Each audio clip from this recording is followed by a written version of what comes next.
Hello everybody and welcome to the final round of AOR Season 16 here for round number 21, the Abu Dhabi Grand Prix. And obviously coming into this, we're in P7 in the championship. We haven't really got anything to lose or too much to gain as well, to be honest. I was just going into this one to have a bit of fun for the final round of the season before taking quite a big break, seeing as I'm not competing in Season 17 due to my exams. So this is a track which traditionally I haven't got on with too well in the past. I think in AOR F1 we've only raced here, well I've only raced here once, and that was Season 14 where I finished in P5. So yeah, it's not really a track I enjoy too much, but heading into this I did not really too much practice. I think I started on the Saturday from what I remember, so it wasn't too much practice at all, but I wasn't feeling too bad around here. It was a pretty tight one-stop strategy of ultra soft to super soft, I believe.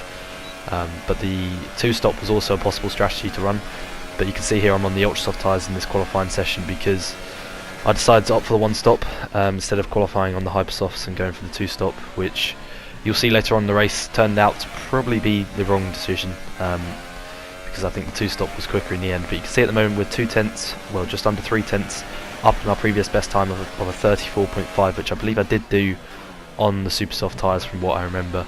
We're currently in P7 behind Michael in P6, but things are going to change obviously because everyone now is on their final few laps of the session with just 40 seconds of the session remaining. So heading into the final sector now, going near the hotel before we go underneath the hotel, and yeah, we're gaining quite a bit of time on our previous best time because this kind of sector is where you will struggle more on the harder compound, and this is where we're going to gain time compared to what we did on the super soft tyres. Heading around the penultimate corner, we've got a Resi in front, which is a little bit off-putting into the final corner now, but getting a bit of oversteer on the exit, not the greatest traction, and we set a 33.8, which puts us in P3, but we know things are going to change, and you can see in the end we are P8 on the grid on the ultra soft tyres. We've got a couple of people in front of us on the hyper softs, so not too bad of a position to start the race, and yeah, let's see how things can go from here. It should be pretty easy one stop, as I said, and let's see how we can do in this Grand Prix. So rounding up to the 5 red lights, we've got Alex on pole position on the hyper soft tyres. So 5 red lights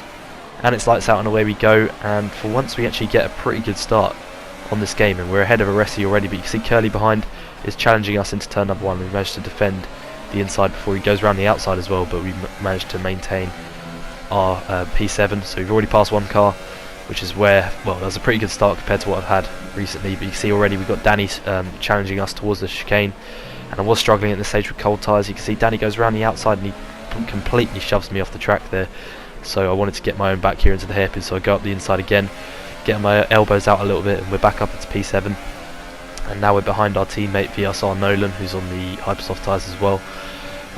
So we shouldn't really be racing him later on in the race, but you can see we're under so much pressure here from about 3 cars heading into this pretty late braking zone, and you can see there's a bit more contact with Danny as well.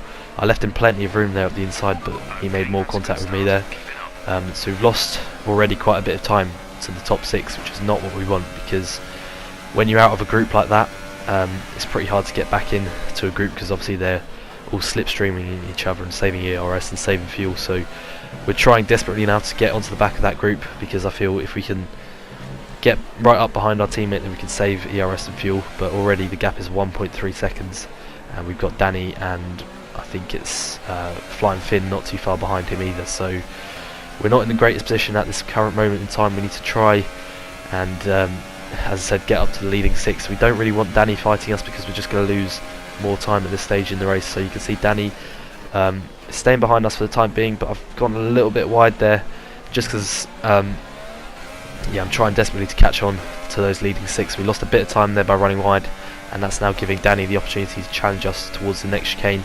There's no DRS obviously at this stage, so things are going to get worse as well, and you can see Danny into the chicane is challenging around the outside, and because we're defending we're just losing more and more time at this stage, and we don't want this. And you can see he goes down the inside of the left-hander there, which is not an overtaking place, and I was hoping he'd just sit behind me really, because doing these kind of moves is just going to lose us both time. And you can see again I'm having to defend at the end of the back straight there. So yeah, the cars in front are just pulling away, which is not what we need, and the more Danny fights me as well, the more the cars behind are going to catch us up as well. So we don't want that, and you can see now into the chicane Danny completely rams us from behind, and he pushes us wide into the chicane, so that's just going to lose us even more time. and now he's trying that pretty stupid move there up the inside of the left-hander, which is not going to work, and that's just losing us both more and more time. And now we're going side by side through these 3 right-handers here, and I've lost the rear under braking. You can see I'm sliding all the way through the corner there, but we managed to maintain our position. But look how much time we've lost. I think the gap has probably doubled within the last lap to the cars in front, and I'm holding up a massive train now. And yes, I was struggling with understeer at this stage, but I don't think my pace was that bad. It was just the fact that once you've got these cars behind in the slipstream in the DRS, it's so hard to get rid of them. Danny was just trying to make moves in every single possible opportunity he could, and you can see again he's just pushed me off. And now we're making more contact around the chicane as well, so we're all losing time here. And at this stage here on lap 4, he got through there, and I was just like, if he wants to get through that desperately, I'm just going to let him go and sit behind and now save ERS and fuel myself, because I could tell he was desperate to get through. I don't know why he was that desperate at that stage in the race. It's just better to sit behind and work together, but that's what he did anyway. And we're now, well, we were about 4 seconds behind, so now we're starting to close on the group in front ever so slightly, with the guys on the Hypersoft tyres losing a bit. Well, I think they may have pitted already actually, the 2 starting on the Hypersoft tyres. But yeah, we sat behind Danny for about 4 laps, and now he's starting to pull away ever so slightly, but we've still got the DRS and the slipstream as well, which is what you need. But you can see Flying Finn now is going for a move up the inside, and it's the same thing again, just more contact, which yeah is not really great driving standards at the moment, because I think every single bit of wheel-to-wheel action I've had so far in this race has just been contact, which yeah is not great if I'm honest. But now we're going 3 wide with Williams Alex involved as well, so heading into the chicane, going 3 wide, and we're holding the inside line here, and you can see there's yet more contact as Flying Finn actually spins around because he squeezed synthetic, so he spun, and that's now allowed Big C up into P7, and you can see the gap to Danny was well, it increased quite a bit, and I was actually outside of his DRS zone. But now moving up into lap 11, you can see we closed him back down again. So towards the end of the stint my pace was getting better and better, so we closed him down. I think we did manage to get back within his DRS zone, but we come into the pits now, as does he. I think a lot of the cars at this stage, well, the other drivers had pitted at this stage as well, so we were pretty late to come in for our stop. But you can see here I was intending to go on the super soft tyres, but we've actually been put onto the hyper soft tyres, and at first I thought this may have been a game glitch, but what actually happened was the engineer suggested an alternate strategy, and I don't know what happened. I think I may have accidentally selected that alternate strategy, and that's now put me on the hyper soft tyres. So we're going to have to change our one-stop strategy, and now we're going to have to do a 2-stop, going obviously starting on the ultra soft tyres and now going hyper softs till about lap 20, and then a used set of hyper softs at the end of the race as well. So we're going to be quick, which is good fun. I did want to do a bit of overtaking with my extra pace, but yeah, it wasn't my original strategy. So at this stage I did think my chances of finishing in the top 5 are probably out the window, but you can see that things actually do work out pretty well with this strategy. So in hindsight I would have committed to this strategy by qualifying on the Hypersoft tyres. I think if I did that, then we would have been in the position to fight for a podium, because if I'd qualified on the Hypersoft tyres, most likely I would have been on pole position, which meant I would have been able to get away at the start and not have been held up as much as we were in our opening stint by Danny and all those kind of moves at the beginning, and also being mired down in the pack. So who knows what would have happened if we had done a 2-stop strategy and committed to that from the word go. But it is what it is at this stage, so we just got to try and make as much progress here as possible and gain as much time in order to be in a good position at the end of the race, to get back to aim towards the top 5 if we can. And we've now gone past Danny there, pretty easy move, and you can see Flying Finn is off again, and I think he collided with Synthetic. I'm not actually too sure what happened there, but I think they collided for a second time, and Flying Finn is off, and I think Tim Palmer's just crashed out the race as well. So we're now in P8 out of 12 cars remaining in this Grand Prix, so yeah, let's see what we can do from here. We're gaining pretty rapidly on the cars in front. I think Synthetic may have had wing damage because he pitted pretty at the end of that lap, so yeah, I think he must have had damage.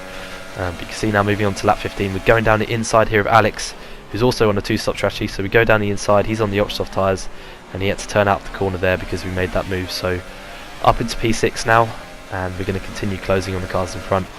And next up it is Roy in front of us on the super soft tyres. So again, this should be pretty easy to make the move, although our tyres are going to be wearing out not too long from now. If we can get them to about the end of lap 20, then that should be yeah, that should be pretty good. So if we go up the inside here into the chicane, we get the move done. Lucas is in front of that, but we got the move done there, and Williams and Roy pretty easily on the brakes. So we're now actually up into P4. It's a shame that I'm fighting these guys because I'm on the softer tyres. It would be nice to have their kind of pace, but unfortunately we don't. But P4, we got Lucas in front in P3, I think Michael's in P2, and then Jarno again is in P1. Well, I think Jarno and Michael did switch around positions quite often. They had quite a few good battles in this race, from what I remember. But you can see Williams, Jim Roy. We're just going to let him go now on lap 20. We stayed in front of him for 3 laps.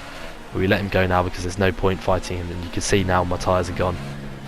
So we're not racing him. We did the right thing to let him go there, to lose as least possible amount of time. So down to P5 again, and obviously we're going to pit for a used set of Hypersoft tyres, and then we're probably going to come out in about P9, and then we're going to be rapid towards the end of the race. So let's see what we can get out of this race. I did have, I think by the end I had about 3 time penalties, but I know a lot of people around me had the same, like a couple more as well. So yeah, we're in the fight for a top 5, surprisingly actually, which, yeah, for me doing the 2-stop, I did think the 2-stop was a lot slower, but you'll see as well towards the end of the race just how much quicker the 2-stop is, because the 1-stop is pretty tight.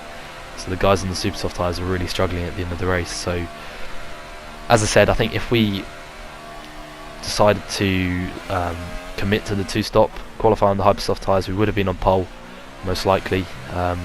We would have had to have beaten Alex's pole time, which I think we should have been able to do. So yeah, as I said, we would have been on pole, and we would have been able to get away at least for a little bit, and then pit and just focus on putting in some good times. I think we would have been definitely in the fight for a podium, if not maybe even more than that. But yeah, unfortunately I didn't know that the 2-stop was quicker, as did most people. I think most people just thought the 1-stop was quicker. So yeah, in hindsight I would have gone for that, but there's nothing really you can do. And you can see here on lap 23 we've caught up to my teammate Nolan, and we're going down the inside pretty easily there into the chicane. So we get the move done into P8, and next up we've got Curly and Big C in front of him. Big C's actually, I think this is his last race in AOR F1. So yeah, we're catching up to Curly and Big C. If we can get past them, then maybe we can close down Danny towards the end of the race, because I think the guys on the super soft tyres are struggling quite a bit, so maybe we can close that gap. But if not, we're going to be in P6. So let's see what we can do here. I think at this stage, because obviously my hypers were the used tyre which I'd used in qualifying for an out lap, a fast lap and an in lap. These tyres are a little bit worn, so they're not going to be as good towards the end of the race as the end of the stint as the other ones were. So we're going to try and get these moves done as quickly as possible to try and close the gap on Danny in front, to try and get P5, which I think would be a fairly decent way to end what has been a pretty disappointing season. So we're in the slipstream now of Curly, got ERS and overtake, we got the DRS open as well, and we're in his slipstream. He goes to the inside to cover me off, and we brake a little bit earlier than him, but we sort of trail brake there into the corner. We go round the outside now of Curly, and we get the move done just about, although we get some pretty poor traction there on the exit, and we're now going side by side, and he's obviously got DRS as well, so that sort of counteracts the gain that I'm getting through having DRS myself.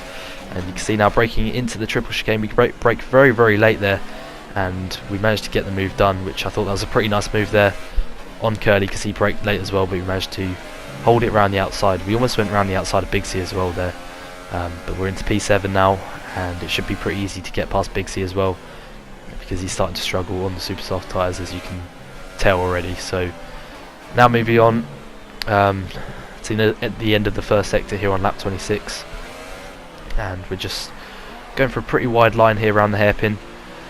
Flying Finn set the fastest lap there. He actually took that fastest lap off me, but now we're in the slipstream. We've got the DRS on Big C, and this should be a pretty straightforward move, and he doesn't defend it this time, unlike Brazil, which he defended a lot, but there's not really any point when I'm on 2 compounds softer compared to what he's on the worn super soft tyres. So we get the move done, and we're now up into P6, so the gap to Danny I think is probably a little bit too big to catch in these last 2.5 laps here of the Grand Prix. So yeah, P6 it will be, unless we can gain any positions through the cars in front having time penalties. Obviously, as I said, I've got time penalties myself, so at this stage I was pushing still very hard to try and get the gap up. But now moving on to lap 28, the final lap of the season, the gap to Danny in front is too big for us to catch. But yeah, it's been a disappointing season. Definitely not reached the expectations I had for myself this season. The first half was pretty good, taking 3 podiums and nearly winning 2 races as well. And yeah, the pace was a lot better in the first half than it has been in the second half, unfortunately. I've struggled obviously with not much time to practice compared to what I've had in previous seasons, so yeah, it's been a little bit of a disappointing season, to say the least, but I've learnt a lot for sure from this season. You need these kind of seasons to learn as a driver. So crossing the line here in Abu Dhabi, and we take P5 actually because Lucas had quite a few time penalties. I had 3 myself, and I think he had about 5 or 6 3-second time penalties, so we actually took P5 there, and Danny takes P4. So yeah, that is it for this season. It's a shame how it's turned out, especially considering the fact that at the halfway point of the season we were, well, after round 9 I think it was, we were P2 in the championship, not far off the leader, and obviously me and Dom as well were leading the Constructors' Championship. It's a shame how things have turned out with obviously as well no victory throughout the whole season, but I'll be back for season 18 on the next game, so hopefully we can have a good season there as we get kicked out of the session at the end, which pretty much sums it up. But anyway, thank you very much for watching this season. I hope you have enjoyed, and I will see you for whatever my next video may be. So see you very soon. Goodbye.